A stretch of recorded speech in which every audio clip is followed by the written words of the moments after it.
Hi, this is Jordan Moorhead with the Austin Real Estate Investing Podcast. And today I have a special guest, actually an agent on our team here in Austin. He's doing a bunch of awesome real estate investing right now. He just bought a short-term rental outside of Canyon Lake. He's into 2 house hacks already in his first 2 years, and he's working on his next deal already. Devin Dang is here, and he's going to tell you all about why he loves real estate investing in Austin. What's up, Devin? Thanks, Jordan. It's been a long time coming, but we finally made it, and I'm excited to be here. Yeah. And what Devin's saying is I've been asking him to be on the podcast for at least a year, and we Just a finally little got bit. him on here. So, Devin, everybody wants to know, what's your favorite restaurant in Austin? Oh, hands down, not only my favorite, but the best restaurant in Austin is Terry Black's. Yeah. You go get a fatty brisket, some sides, the free bread, pickles, onions, and maybe one more piece of meat. Everyone always over orders when they go, but Terry Black's number one. Used to go there almost every week in college, and a close second is Sushi Janai. All you can eat sushi, 2 locations. Highly recommend. Yeah. I love both those places. And Terry Black's, if you order too much, you're never going to be mad. You should take it home. That's true. That's true. Everyone over orders every time they go, especially first time. But like you said, it's not a bad thing. Yeah. It's so easy to do that because you just see all these people and you kind of feel like I got to get as much as I can when I've gotten through this line, and I don't want to have to go back through this line. So if I order too much, that's my thought process is if I order too much, I'll be okay. And I never have a problem eating all the barbecue I've ordered. So I could order 3 pounds and I'd finish it off while I was sitting there. But that's just me. Oh yeah. And one tip: when you show up to Terry Black's, there's going to be a long line, but don't let it scare you. It moves super fast. Yeah. I've I've seen it even all the way around the parking lot, and I've still gotten food pretty quickly. Oh yeah. So Devin, people obviously just know a little bit about you already, but could you explain who you are and how you're involved with real estate investing in the Austin area real quick? Yeah, absolutely. I think it'd be good to provide a little bit of context. So I come from a family of Vietnamese immigrants. My grandpa was in the Vietnam War and came over in the 70s. And for most of his young adult life and really most of his adult life, he was in the army.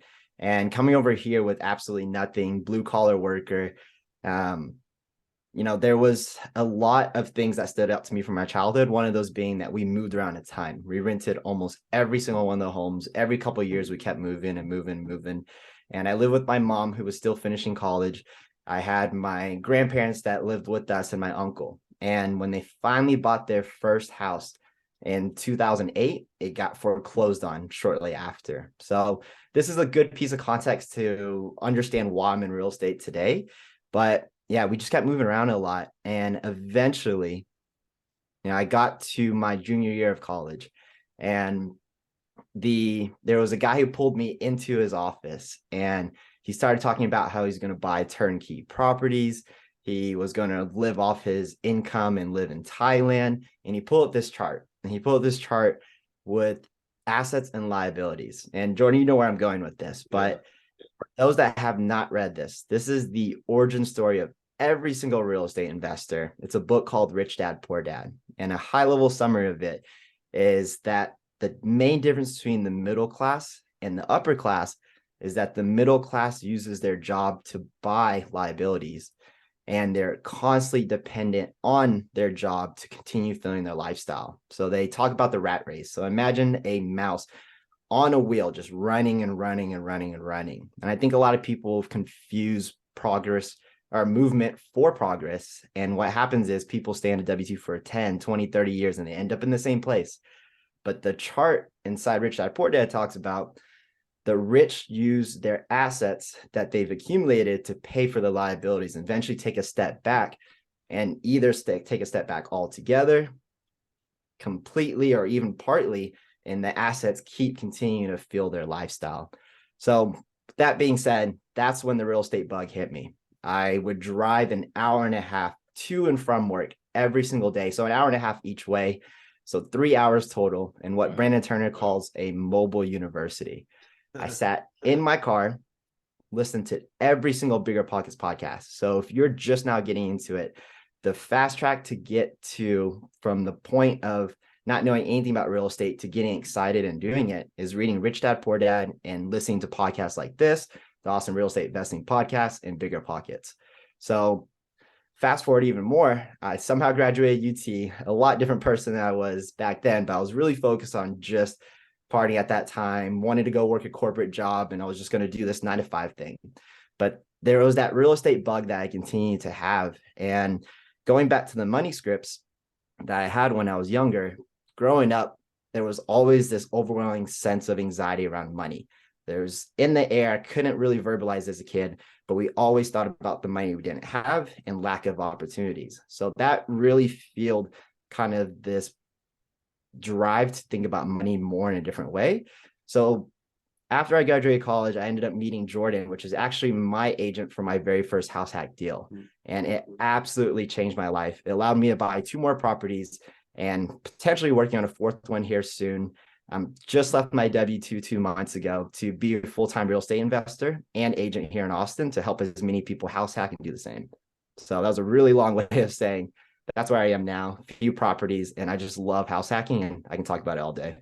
That's awesome. And I actually just got that contract signed back in the email. So wow, there you go. Have it here soon too.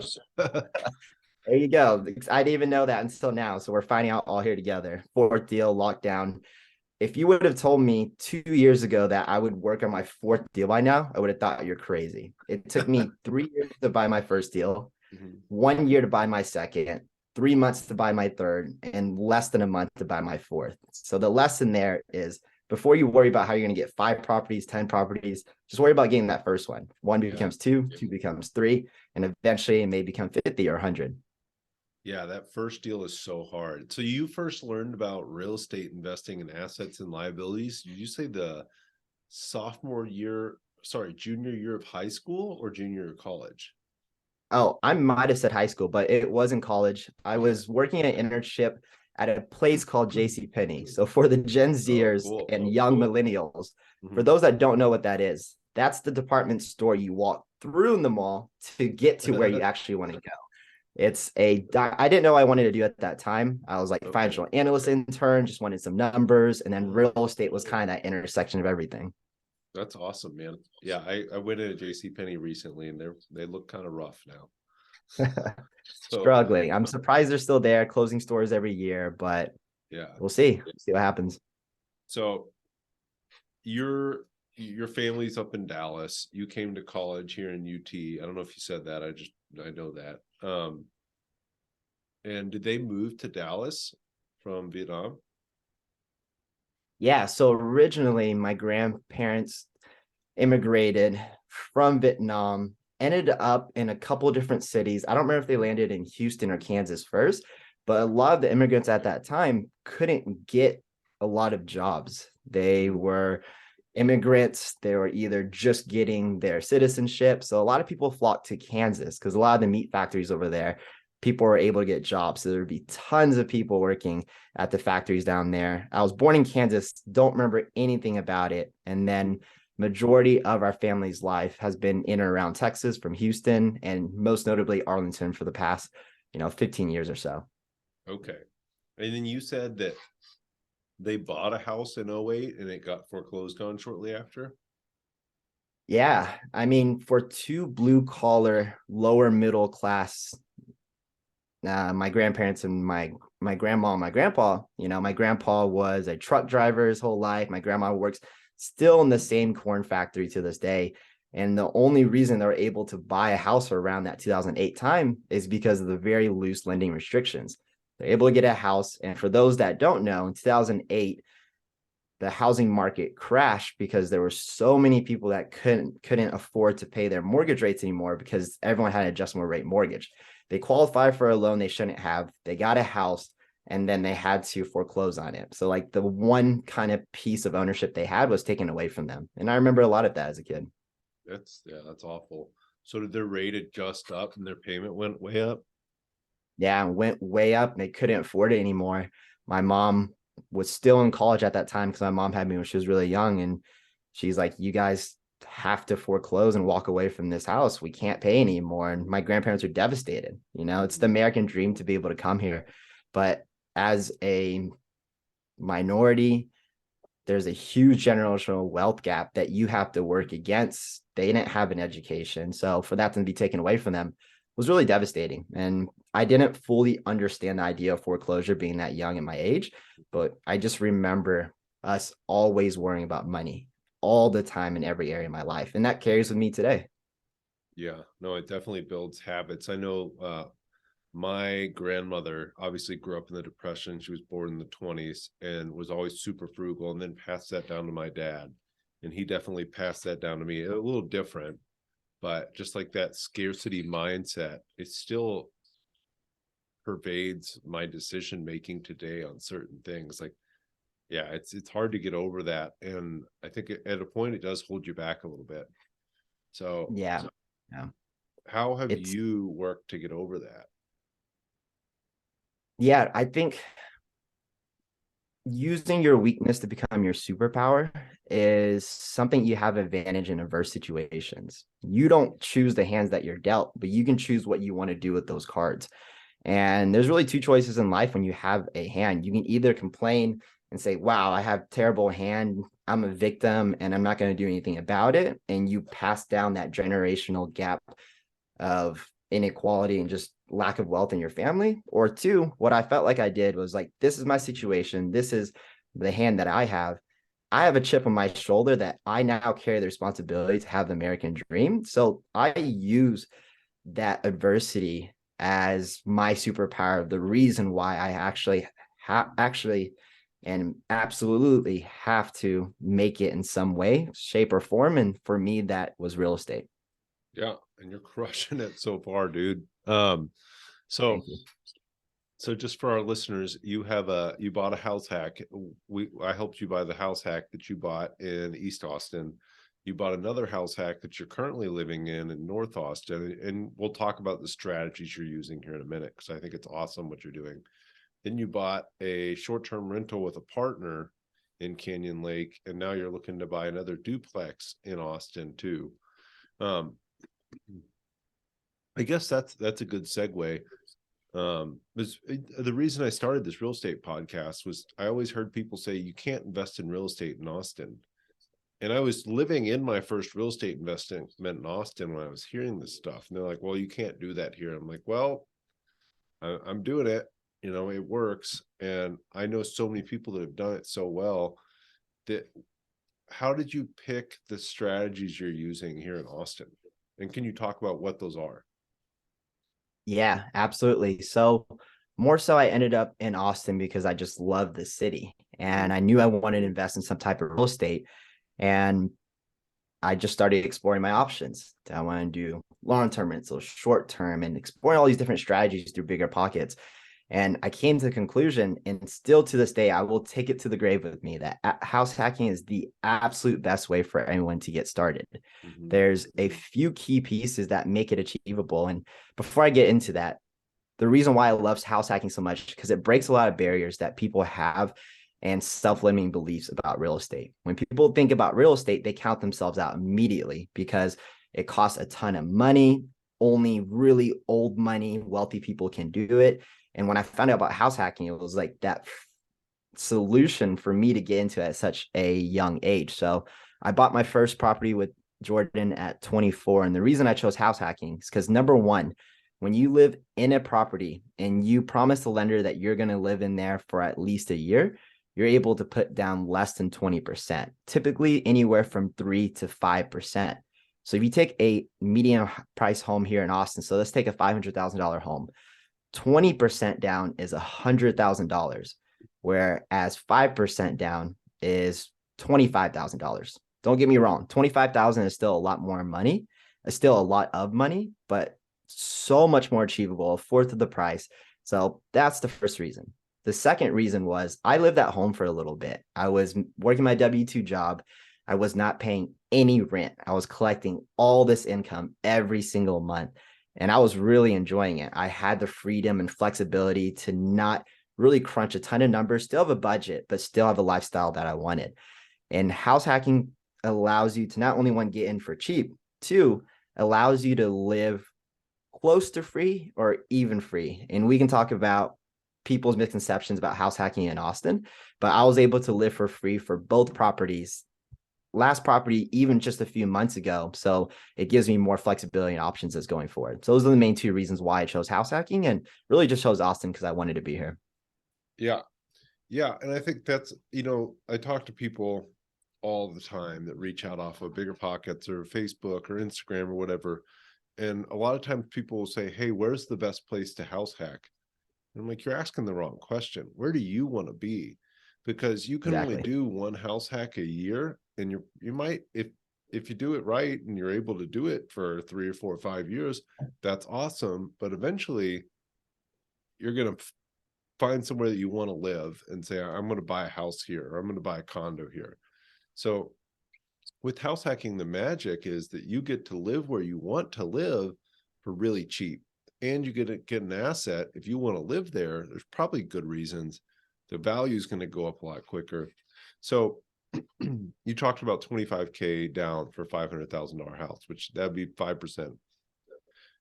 If you're paying $2,000 a month rent, you just paid $24,000 a month to live in a place for a year. So I gave you, Devin, my $24,000, and I got a place to live for a year, but I didn't get anything.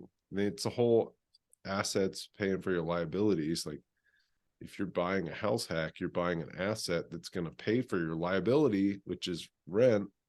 I see it's a no-brainer. So on your first one, can you talk about your first house hack and some of the hurdles you overcame to get that done?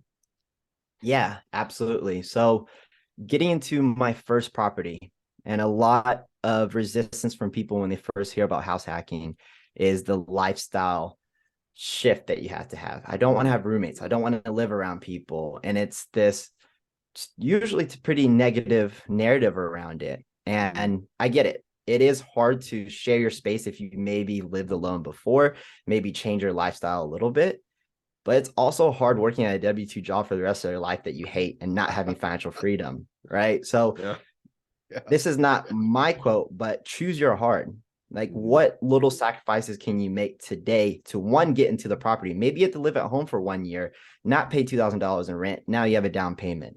Second year, maybe you have a few roommates, and then now you get to own a home that's being paid down by somebody else. Like, there's a lot of different levels of hard, and I'm going to choose the hard where I get to live with other people while I live in my own property. So going back to my property specifically, it was a rent by the room single family house hack. There's really three ways that you can house hack. There's one, you can buy a single family home and rent out extra rooms. So rent by the room, or co-living is called. Two, you can buy a duplex, live in, duplex, triplex, or fourplex. So any kind of multifamily property, live in one of the units and rent out the others. Or you can do the luxury house hack, where you do a single family, live in the front, and you rent out a completely separate ADU with its own entrance. Pros and cons to each.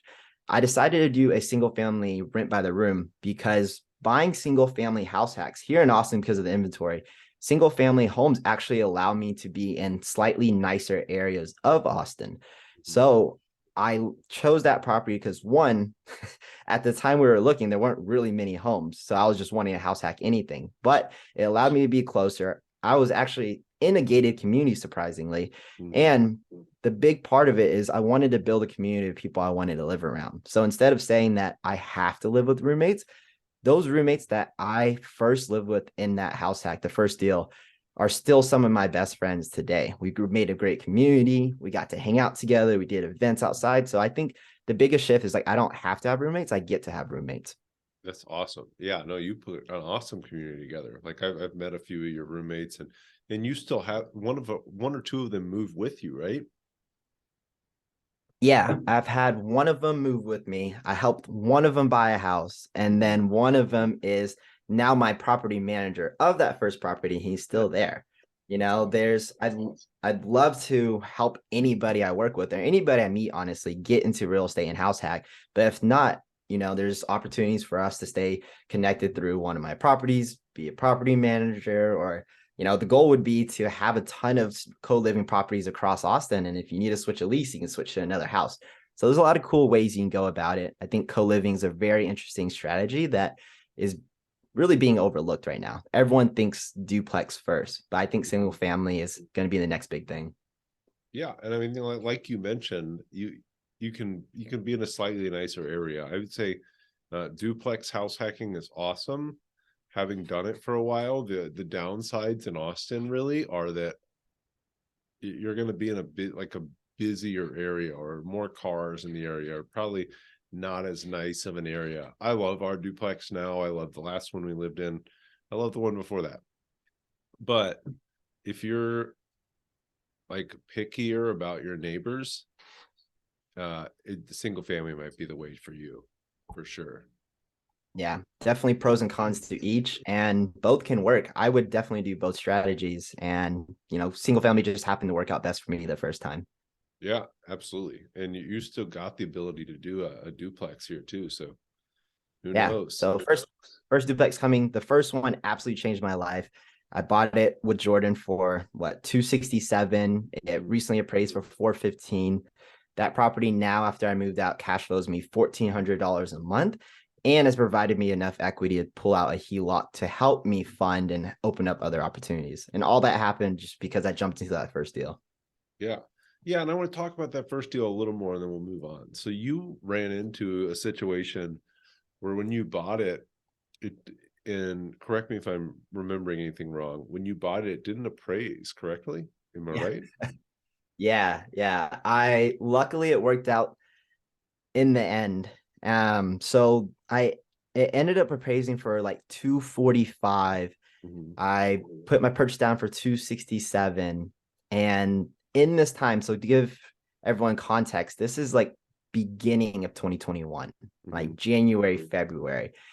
People are putting in crazy offers, 100,000 over the list, 50 offers, firstborn child, like anything you can find to be able to try to get these houses. And it ended up appraising low. And at that time, someone I knew reached out to me and said, "Hey, you should not buy this house. The housing market's going to crash. It's going to crash." And that's something that we hear every month, every year, like this is the year it's going to crash. And I'm so glad I didn't listen to that, because that property gave me $150,000 in equity. It brought me to where I needed to do it. So I guess the lesson there is that if the cash flow number still makes sense, whatever your metric is, if it's cash on cash return or whatever it is, for me, it still worked out. The appreciation piece is the icing on the cake, never the first piece, but I'm so glad I didn't let go of that deal. Yeah. Yeah. And I wouldn't have blamed you if you did. It's like, oh, it came in $22,000 under what you agreed to pay for it. And yeah, you were 24 at the time, 23, 24. 24. And at that time, it worked out, and it makes me look smart now. But to be completely honest, I was just so excited to buy my first real estate property. At that point, I've been studying real estate for 3 years. I think, I wasn't the smartest investor then. Hopefully I'm a little bit better now, but who knows? When we were looking at properties together, I pretty much put an offer on every single house we saw. I was like, yep, let's offer. Yep, let's offer. That was the time when there was like lines around the block to buy houses. Yeah. I was offering on everything because that interest rate that I got was a 2.75%. So every single house hack worked. Like there wasn't a property that didn't work as a house hack. So I'm like, sure, I'll take this one. Sure, I'll take this one. But I'm really glad how I ended up. I love the location. It's close to the city, and can definitely talk about what you have to look for in a single family house hack, some of the criteria that make successful single family house hack if we want later. Yeah, absolutely. And just for everybody listening, a little context, it was a little bit of a value add property. Like it had not been updated in quite a while. Devin did a lot of work to it to make it look good. So like, don't just buy something expecting it's going to go up in value. Devin knew what he needed to do to get the value up in that. So it was like, hey, it appraised a little low, but I'm going to fix it up and make it a lot nicer. And it's in a great area. So it was the right move for sure. Yeah. Within like 4 weeks, my equity is recaptured in appreciation. So it was a crazy time. Yeah. Yeah, just by fixing the property up a little bit. Um, for your next one, and you found an interesting house hack and kind of like something a lot of people look for. Can you talk about the single family with the garage apartment that you found? Yeah, absolutely. So this is becoming a little bit of a hot topic, but did a sneaky duplex for my next property. It's really a single family house. The reason I ended up choosing this property is because just some qualifying issues with my loan, wasn't able to get an FHA to do a duplex. So I ended up looking for a single family with another unit similar to what a duplex would be that I could rent out on Airbnb. And a lot of people say that you can't house hack anymore and break even nowadays or even cash flow. But I get it. It's hard, but that's absolutely not true. So I found a single family property, North Austin. It had a converted garage already. The house is a 3-2-1-story home, but the garage is a 1.5-story loft conversion. So they built up into the attic. So I was thinking about can I find an Airbnb that's a unique experience, because right now Airbnb market is getting saturated, but Pareto's principle applies here, where the top 20% will still do really good and do most of the business. So I was trying to look for something unique. I didn't want just a regular garage conversion. And I found this property where it has stairs that lead up into a loft. So now you have 20-foot ceilings, 20-foot ceilings. It makes it look way taller and bigger than the space is. I live in the main house. I rent out the extra rooms in my main house as long-term rentals, similar to my first property. But now I converted the garage completely to a short-term rental that is on Airbnb. And I just ran numbers last night. And in January, I hit 83% occupancy and brought in about $2,300 net after cleaning fees, after Airbnb fees, which covers 3/4 of my mortgage alone. So once you add in the rooms that I'm renting out, I'm cash flowing while I live in this property, and it should cash flow me around $2,000 or so after I move out if I run Airbnb in the main house and in the garage. So those are kind of the highlights. There's definitely cons and things that you have to work through, and opportunities. I mean, not opportunities, additional work that you have to do, but that's how I made it work. Yeah, and you made it really, really cool and nice too. Like I walked in, I was like, wow, that bathroom is amazing. Like the whole unit is amazing. And I think you talked about Pareto's principle. Like it's a really cool layout to begin with, and then you made it look really, really cool. So if you did that well in January, like I don't think you're gonna be paying a mortgage in March and April, you know? Yeah, I was hoping to get 1,500 or so. Like that was my target. So in January, a slow month bringing 2,300, I'm super happy. And in the moment, you spend so much money on Airbnb. You're buying 2 pizza pans, 2 sets of dishes, 30 million towels, renovations. And at some point, you feel like you should scale back and not spend as much. But absolutely, you've already done the work. You've bought the property, you renovated it. Go ahead and spend that extra 20% to make it really nice, because that's going to be the difference between you being booked and your competitor. Yeah, 100% agree. We're fixing up one of ours right now to make it even better, and I think you really should kind of go that extra mile to stand Yeah, out, because like Devin said, it's getting saturated. for sure. All right, Devin. Yeah, awesome origin story. Really cool way you've gotten started. Do you have any mistakes you think you've made, or anything that you would tell somebody else to not do when it comes to real estate investing? Like what's the biggest regret you have or mistake you think you made? Man, the biggest mistake I probably made was getting a little too excited after my first property. I think there's this feeling that if you buy real estate and you do some renovations to it, then you're always going to come out on top. And that's not true. If you overpay for a property, no matter what renovations you do, you still overpaid for that property in the first place. It wasn't a big enough mistake for me to regret this past deal. So for example, this second property that I bought, the market has shifted a little bit. I bought it for 465, and now a similar home across the street is, going really like low 400s, 400 to 425.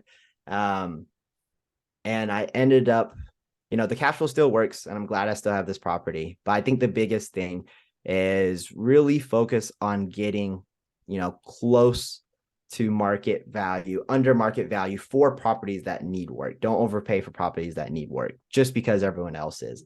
In a shifting market like that, if you're a flipper, you're trying to do a burr, it's really important. So I think it comes back to just really understanding your numbers, and don't just assume that if you're going to renovate it, it's always going to be rainbows and butterflies and always going to be more just because I bought in 2021. Yeah. Yeah. No, I agree. We've definitely had that happen with some burr properties where like we could buy anything a year ago. And like you said, in 2021, people are like, oh, it's so hard to buy real estate. But once you could buy it, anything worked. Yeah. 2022, you actually have to run numbers and make sure you're buying right. But there's amazing deals to be had right now. The house I'm closing on here in a few days, I can't believe I got that deal. Wow. It's just gotten a little more difficult, and you have to be smarter, and you have to use the right agent, and you have to run the right numbers. But that's fine because it's scared off a lot of other people, and I'm really happy to be buying houses in this market. Yeah, absolutely. It's the one that runs their numbers, has the best systems, does their due diligence that wins. And not everybody's going to win anymore. Only the best are going to survive in really every area, whether you're an investor, real estate agent, across all those areas. Just be really careful of your numbers. Yeah, absolutely. And maybe, have a little margin in there too. Absolutely. So you recently just bought a short-term rental property here too. I know it's not up and running yet. Anything you want to talk about there?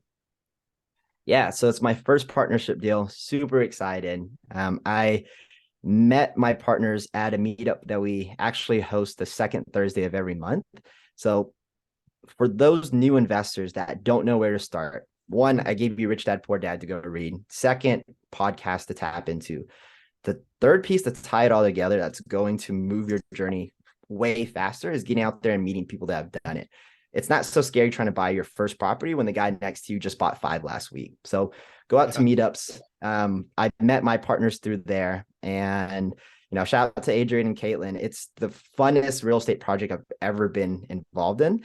We picked up a short-term rental in the city of New Braunfels, but it's right next to Canyon Lake. It's outside the city limits of New Braunfels, so we don't have to have an STR license for it. That's a huge thing. You can't buy a house anywhere in just STR. There's going to be rules and regulations. Be very careful where you look. We are doing a short-term rental out there. It's 9 minutes away from Whitewater Amphitheater. And my favorite part about this is that you can do so much more with the team than you can do by yourself. I've always held on to my equity and I'm doing it myself. I don't need anybody's help.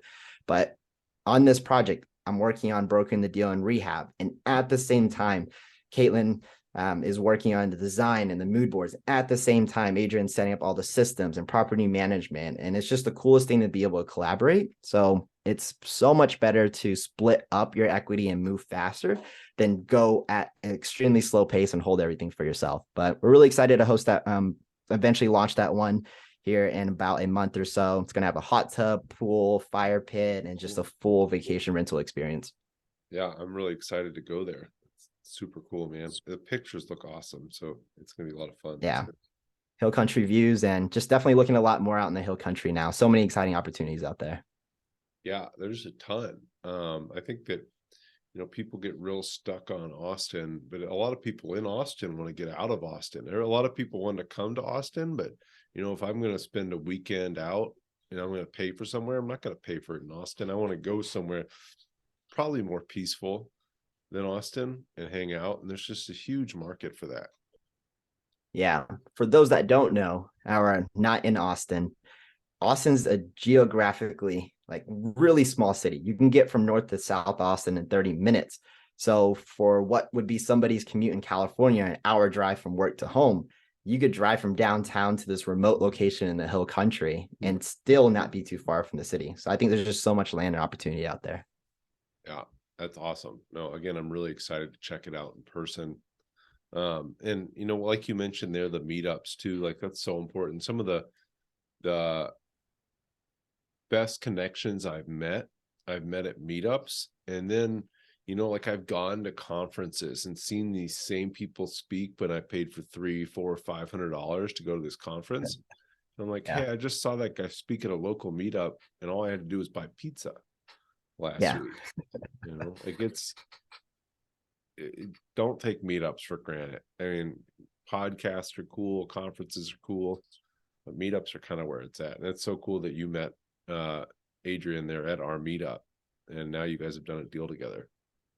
Yeah, with those meetups, I know it's hard. You get off work, you had a long day, 5, 6 p.m., you just ate, and you want to sit on the couch and just watch Netflix. You want to go to this meetup, and it's a little bit scary because you're worried people may judge you because you haven't bought your first property yet. But the community is so open. Like real estate investors love sharing their knowledge.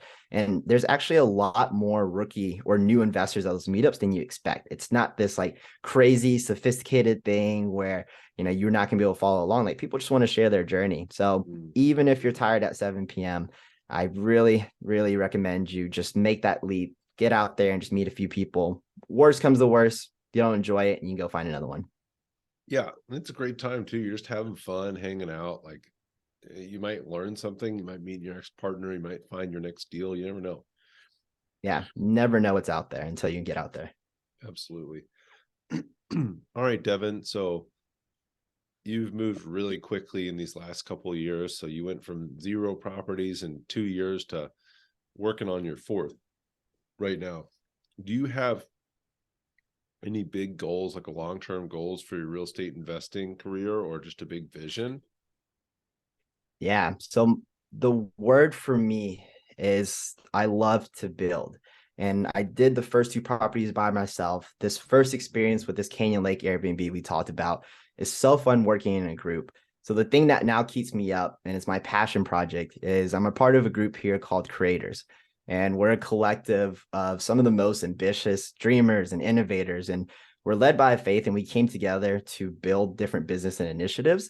And the thing that is my ultimate long-term goal that we're already working towards is building a boutique hotel in the Hill Country. We've already done the Airbnb out there, getting to know that area. There's just this massive need and for people to disconnect, get away from the city, and just be inspired and be around other people that are of similar mindset. So we have a team together that I'm super excited about, some of the most amazing talent. We have Kate, that's not only a extremely talented artist, she's the lead architect of Soho House. We have Tim and Charles, the visionaries of the marketing and design, and really pushing that forward to something that I haven't seen before. It's amazing. And I'll be on the operations side, sourcing the land and all things numbers. So that's one piece that we're working on, and we've already made moves to source out land, but more to come on that. That same group is also starting a fund to change the way real estate is transacted, a marketplace for people to invest in real estate and take that first step. And outside of real estate, we've led some initiatives around just service and giving back. We've passed out provision packs in East Austin, and also driving forward careers and helping people be able to build up the resume. So there's really, really a lot of cool things there. And it's a passion project that really gets me excited and gives me purpose. That's awesome. And is there an area people can like check out what you guys are doing? Yeah, absolutely. You can check out creatorsatx.com, and I think it'll still be in the show notes as well. Yeah, absolutely. We'll have all of the show notes, but yeah, that's really cool. I'm excited. I didn't know really too much about what you were doing there because we just haven't talked about it, but that's really awesome to hear. Yeah, that's the ultimate goal. Yeah, no, I know you guys are going to crush it. You've done so well with just what you're doing right now. If you put a little energy towards that and you have a good team, I know you guys are going to do really well. Thank you. Appreciate it. You mentioned Rich Dad, Poor Dad earlier on in the call. Do you have any favorite business or mindset books other than that you like to recommend? Yeah, absolutely. Hands down, Can't Hurt Me by David Goggins. And for those that don't know, he is an absolute freak in the best way possible. He's talks about mindset and how you can push past your boundaries. And one of his lessons in his books that really stand out to me is the 40% rule. So essentially what that is wherever your perceived limit now is. So let's take the gym, for example. You go to the gym, you do your squats, you get to a point where like, I can't do anymore, I'm tired. Or if you're a runner and you stop at 2 miles, like that's it. Wherever your perceived limit is, that's really 40% of your full capacity. There's another 6% there being tapped into, but you don't think that you can. So how I've applied that in my life is this something that I've heard before is like how you do one thing is how you do everything. And if I go to the gym and I push past that 40%, I'm going to show up to work and as a real estate agent, and check in and do that extra, 50, 60, 70% past my 40%. And then it'll translate to how I treat my family, my friends, just every area of my life. So hands down, Can't Hurt Me by David Goggins. 40% rule, look it up if you haven't heard of it.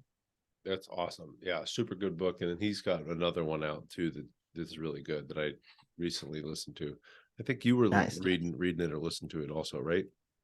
Yeah, I think it's Never Finished. I just started it recently. Yeah, Never Finished. Yep. Yeah, awesome book. Awesome, Devin. So yeah, wrapping up here. I know people are going to want to learn more about you. What's the best way to follow you or get a hold of you? Yeah, the best way would be through Instagram, Dang Devin ATX, DANG, Devin DVIN ATX. And I also have my website, devindang.com. You can find out and learn a little more about me. Yeah, and absolutely, guys, we'll have that all in the show notes. So again, Devin on Instagram is at Dang Devin ATX. I'm at Jordan_Moorhead on Instagram and everywhere else you want to find me. But absolutely reach out to us. Devin would love to talk to you. I'd love to talk to you, and we'd love to just help you with anything real estate related that you need here in the Austin, Texas area. Yeah, absolutely. My goal this year is to help as many people either become house hackers, buy their first property. It's absolutely changed my life. And really, my purpose in life is to help as many other people, especially millennial minorities like me, get into real estate investing, break past those barriers. So on my Instagram, I have a free consultation link that I'll do 2 max a week. And I'd love to sit down, chat with you, and kind of figure out that next step and work through what's currently keeping you back from investing. Yeah, and I would go book those quick, guys. He's only doing 2 a week. You want to jump on that before he doesn't have any left for the rest of the year. All right, Devin. Well, we will talk here soon, and thank you so much for coming on the podcast. Awesome. Thanks for having me, Jordan. All right.